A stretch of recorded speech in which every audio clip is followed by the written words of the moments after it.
There are a lot of Inster, as you can see on my background. This is Casper Studio Songpa, and last time I visited here, I came for the Casper Electric. For your information, Casper Electric is the Korean name here in Korea for Inster. This place is actually called Casper Studio for that reason. Not only do we get Inster here in Korea, once again, Casper Electric, there is also Casper, which is ICE, internal combustion engine version, which is actually the donor before the Inster came. On the far corner over there, the one in orange, that's actually the internal combustion engine one. I'm not gonna go over those Insters nor Casper because I'm here for the one that you saw on the thumbnail, Casper Electric Lounge, or I should just call it Inster Lounge. The blame is on that name. As you can see, it's called Casper here in Korea. And the name itself actually says it all. Before this one, there was the Inster Cross, which was inspired of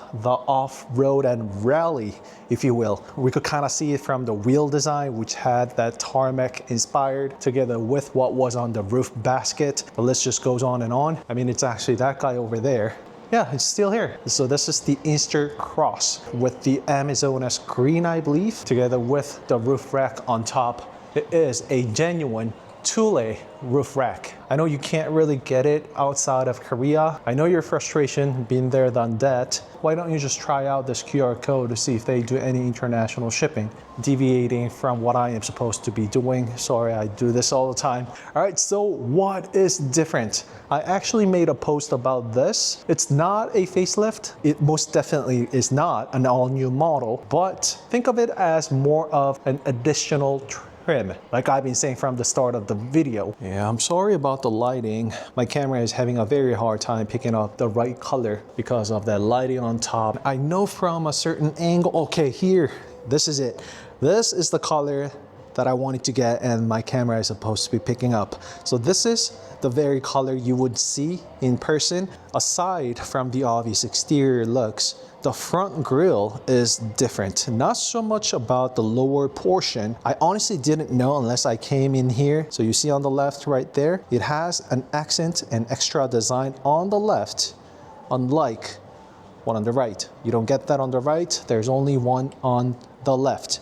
I know some people are not going to necessarily like it when it's not symmetrical. Some people just really can't live with it. I wouldn't say I am one of them, but I definitely prefer symmetrical design. Well, maybe that was wrong car to begin with because the charger port is located on this side. It's not right in the middle, but it always has been on the right.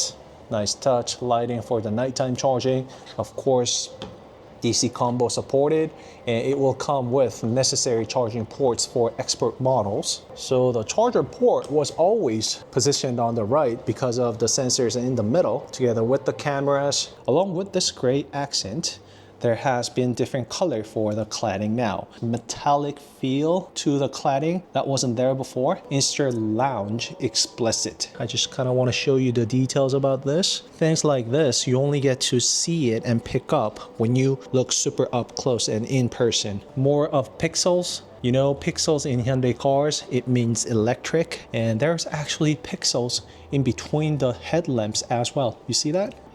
It's really difficult because of the reflections and everything, but you see in the middle, right? Next up, and probably the most important thing of the day, is a brand new wheels for this Inster. God, I love this design. Just 4 spokes with the square in the middle. We know this car also comes in a 4 bolt patterns too, right? I wonder what it's going to look like when it's rotating and spinning around, but I think it's gonna look awesome. The brushed out part area surface is going to reflect the lights off, and those cuts in the middle is going to give that spinning look. And this armor-like cladding, it has been the Inster thing ever since. Of course, same thing for the rear as well. I don't really notice all the difference with the rest of the cars, so it's definitely going to be the color that's going to make this car stand out from all other Insters. The rear wiper, rear tail lamp, all stays the same. When you pop the trunk open, those light up because you essentially have nothing when the trunk lid is open, so that is for the safety. But when you close it, that is going to turn back up and those guys go away. Look at the rear design and the diffuser. That versus that is the Casper ICE model, and that is the Inster. So I can see that it's not different at all from the regular Inster, huh? All right, so no change. Good thing about having all other Insters here all at the same time. Beauty of Casper Studio. And you see it's a super quick walk around because I have in-depth review of the car on the channel already. I've covered Inster many times. I test drove it for hundreds of kilometers, you name it, so feel free to go check it out. The interior hasn't changed much, to be honest. A lot of things with the lounge is that things that you had to pay extra for are now mostly standard with the lounge. The price did go up a little less than 1,000 US dollars, but what you get for what you paid is certainly much more than what it used to be. Before I hop inside, I want to focus on those speakers. It now gets the Kevlar cone, which is known to deliver better sound. The sunroof. And do you notice anything with the seat? It's a shame there is the orange two-tone, but this car has the black, so it's not all that obvious. But Inster is getting leather seats. This is not an artificial leather, this is a legit leather.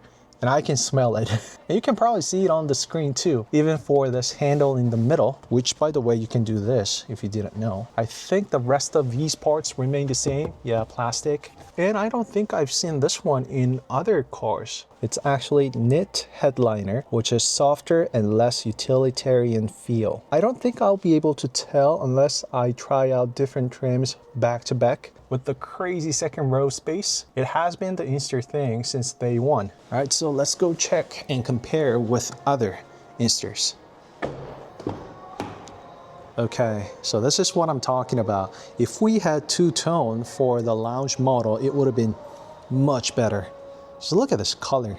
Inster, you have to get two-tone seats with Inster. So it is different material indeed. So this is the artificial leather. Kind of feels very similar to this, what was padded on the door panel. The feeling I get from this side is the same thing with the one in the middle here. Yep, I would say so for the bolsters as well. So this leather is definitely different from the lounge. There is no vertical dots, but instead we have this Casper, probably is Inster for Euromarket. This Inster actually feels like a lounge to me too, from the interior colors alone.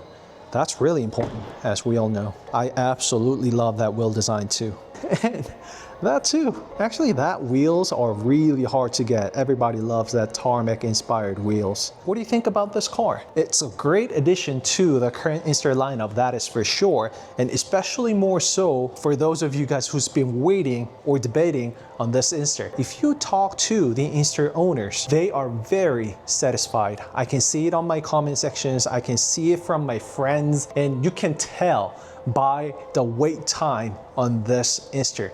It is still over 10 months here in Korea because most of Inster is actually being exported. This car is just so adorable and it's been loved by many, not just domestically, but internationally. Drop in the comment below if you actually own an Inster and feel free to share your experience. Spread the love.